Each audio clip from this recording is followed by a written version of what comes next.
মথুরাপুর লোকসভা কেন্দ্রের তৃণমূল কংগ্রেসের মনোনীত প্রার্থী হওয়ার পর প্রথমেই গঙ্গাসাগরের বাবা কপিল মুনির মন্দিরে পুজো দিলেন বাপি হালদার।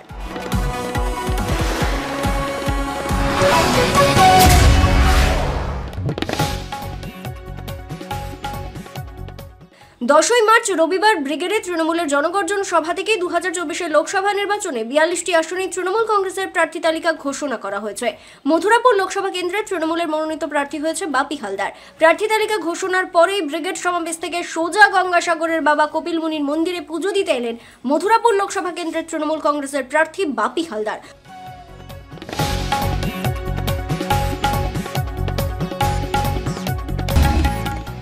গঙ্গাসাগরের কচুবেরিয়াতে তাকে স্বাগত জানায় সাগর ব্লক তৃণমূল কংগ্রেসের শতাধিক কর্মী সমর্থকেরা। তারপর সাগরের কচুবেরিয়া থেকে তৃণমূলের দলীয় কর্মী সমর্থকদের মিছিলের সঙ্গেই গঙ্গাসাগরের বাবা কপিল মুনির মন্দিরে গিয়ে পুজো দেন তৃণমূল কংগ্রেসের মথুরাপুর লোকসভা কেন্দ্রের মনোনীত প্রার্থী বাপি হালদার। সেই ছবি আপনারা সরাসরি দেখতে পাচ্ছেন কাকদ্বীপ.com এর ক্যামেরার মাধ্যমে। দেখুন, সবসময় আমরা চাই এই বাংলার মানুষ সুখে থাকুক, শান্তিতে থাকুক, এই এলাকার মানুষ সুখে থাকুক, শান্তিতে থাকুক।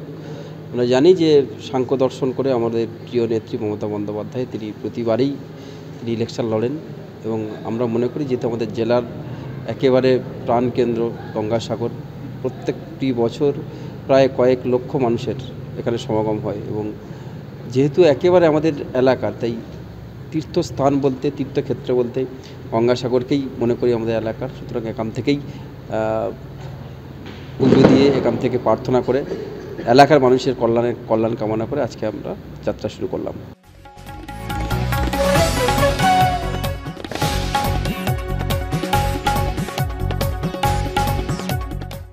গঙ্গাসাগর থেকে সৌরভ মণ্ডলের রিপোর্ট, কাকদ্বীপ.com।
আধুনিক আসবাবপত্রের সঠিক ঠিকানা কিরণময়ী বেডিং স্টোর্স, কাকদ্বীপ, রথতলা।